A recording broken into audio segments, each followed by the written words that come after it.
E aí, pessoal? Bora conversar sobre uma decisão do STJ aqui? Olha, mexe bastante com quem tem empresa e usa sistema de pagamento com cartão. Se esse é o seu caso, fica ligado que essa análise aqui é para você. Mas ó, antes da gente mergulhar no assunto, já sabe, né? Deixa aquele like, começa a seguir a gente e compartilha nas suas redes. Isso dá uma força gigante para a gente continuar. Bom, vamos direto ao ponto. Imagina só o cenário. A sua empresa prestou serviço, o cliente passou o cartão, tudo certinho. Mas o dinheiro? Simplesmente não cai na conta. Ele some, desaparece em algum ponto daquele emaranhado que é o sistema de pagamentos. É, um verdadeiro pesadelo, né? E aí, como é que fica? Quem é que arca com esse prejuízo todo? É a empresa grandona da maquininha? É o intermediário que foi contratado? Ou o prejuízo fica todo no colo de quem vendeu? Foi exatamente essa a pergunta que uma rede de hotéis levou lá para o topo do judiciário. Então, para a gente entender bem essa decisão, vamos olhar para o caso real que deu origem a tudo isso. A história toda começa com uma rede de hotéis bem conhecida que, de uma hora para outra, parou de receber o pagamento pelos seus serviços. E o pior, os hóspedes estavam pagando tudo direitinho. Pois é, aqui que o bicho pegou. A rede de hotéis não usava direto uma credenciadora gigante, sabe? Eles contrataram uma empresa intermediária, o que a gente chama de subcredenciadora, a tal da Alfa Pagamentos. E qual foi o grande problema? A Alfa faliu, quebrou, e levou junto todo o dinheiro que era do hotel. A grana ficou lá, presa, na empresa que faliu. Ok, para a gente sacar a lógica da decisão do tribunal, a gente precisa primeiro entender o caminho que o dinheiro faz quando alguém passa o cartão. E olha, não é uma linha reta não, tá mais para um labirinto, cheio de gente envolvida no processo.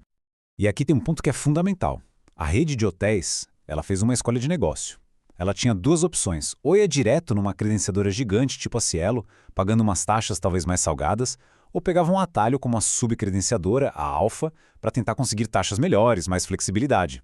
Eles foram pela segunda opção. Foi uma decisão estratégica deles. Beleza, então vamos seguir o rastro do dinheiro, passo a passo. Primeiro, o hóspede paga.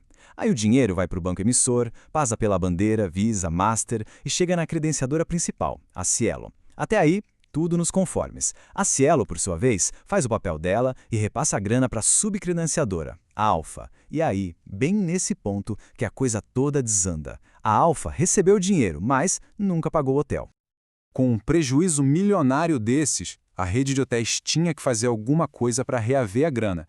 E qual foi a estratégia deles? Mirar no peixe grande da história, a Cielo.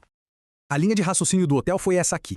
Eles disseram que a Cielo tinha que ser responsável junto com a Alfa, é o que no direito a gente chama de responsabilidade solidária. E para tentar emplacar essa ideia, eles jogaram a carta do Código de Defesa do Consumidor, o CDC, dizendo que eles, o hotel, eram a parte fraca, a parte vulnerável da história e que precisavam dessa proteção.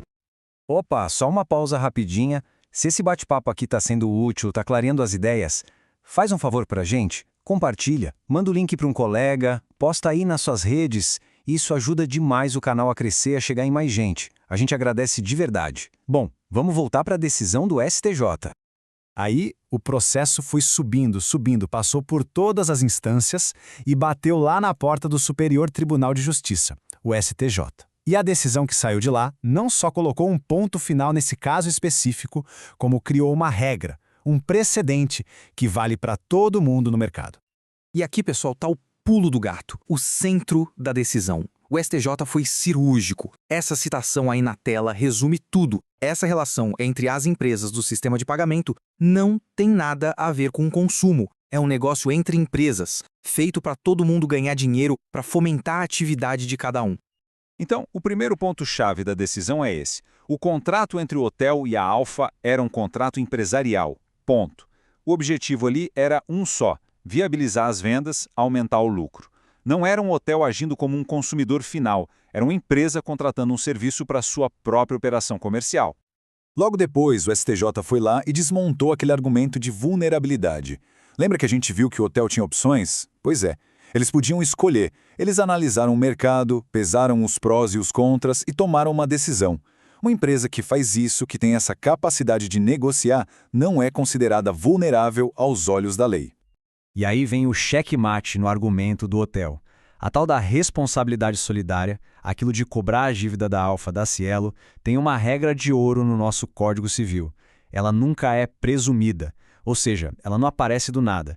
Pensa que é tipo ser fiador de um aluguel. Ninguém vira fiador sem querer, né? Tem que estar escrito, assinado, preto no branco, ou na lei ou no contrato. Então, a lógica é simples. Tinha alguma lei obrigando a Cielo a responder pela Alfa? Não.